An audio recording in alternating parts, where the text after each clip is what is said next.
સુરતના સૈયદપુરા પાસે DCB zone 3 પોલીસના દરોડા દરમિયાન 10 પાડા મળી આવ્યા હતા। કામિલ નામનો વ્યક્તિએ કોડન કરી 10થી વધુ પાડા બાંધી રાખ્યા હતા। પોલીસે 10થી વધુ પાડા સહિત અન્ય પશુઓને મુક્ત કરાવી પાંજરાપોળ મોકલવામાં। લાલગેટ પોલીસને બાતમી મળતા સૈયદપુરા પમ્પિંગ સ્ટેશનની પાછળ આવેલ મસ્જિદે ઇબ્રાહીમ પાસેના કમ્પાઉન્ડમાં રેડ કરી હતી।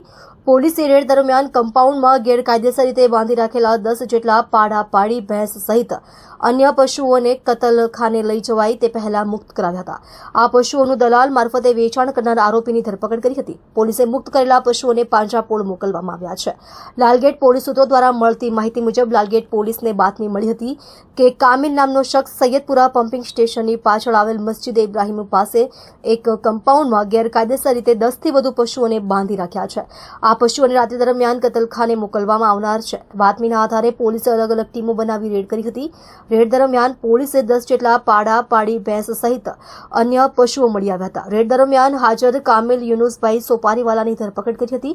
પોલીસે આરોપીની પૂછપરછ કરતા કામિલ પશુઓ અન્ય ઇસમો પાસેથી લઈ તે દલાલ મારફતે વેચતો હોવાનું સામે આવ્યું હતું। વધુમાં પોલીસે મુક્ત કરેલા પશુઓને પાંજરાપોળ મોકલી આપ્યા હતા। પોલીસે આરોપી કામિલ વિરુદ્ધ એનિમલ એક્ટ અંતર્ગત ગુનો દાખલ કરી આરોપી ક્યાંથી પશુઓને લાવતો હતો અને પશુઓ કોને વેચતો હતો તે દિશામાં તપાસ હાથ ધરવામાં આવી છે। શું ઘટના બની આજે?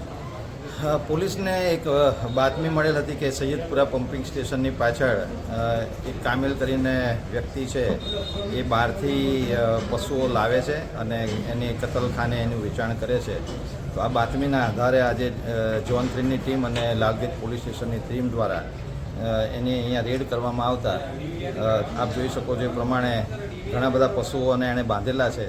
તો અત્યારે હાલમાં એનિમલ ક્રુઆલિટી એક્ટ પ્રમાણે ગુનો દાખલ કરી રહ્યા છે અને એનું ફર્ધર ઇન્ટ્રોગેશન કરવામાં આવશે કે આ પશુ એ લાવતો હતો ક્યાંથી અને કયા કતલખાને આ વેચતો હતો એની ટોટલ ઊંડાણપૂર્વક તપાસ કરવામાં આવશે।